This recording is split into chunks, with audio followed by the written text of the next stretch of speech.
غدا صباحا سأقف وحدي أمام طلاب المدرسة 600.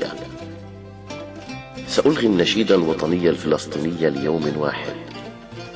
سأطلب منهم أن يهتفوا معي: حرية حرية حرية وبس.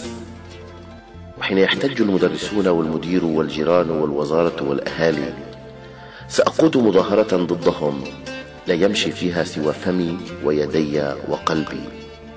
سأهتف فيها: حرية حرية حرية وبس. سيصيبني إنهاك يشبه الجنون. سيظنني المدير مجنونا. سيتصل بالشرطة.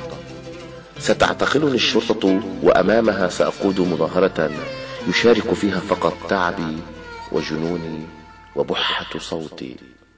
وسأهتف: حرية حرية حرية وبس.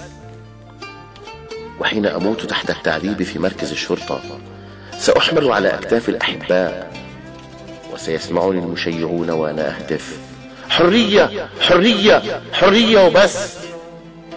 وحين يدفنونني ويذهب المشيعون إلى بيوتهم، سيستغرب جيران المقبرة من صوت مخنوق قادم من تحت الأرض: حرية حرية حرية وبس.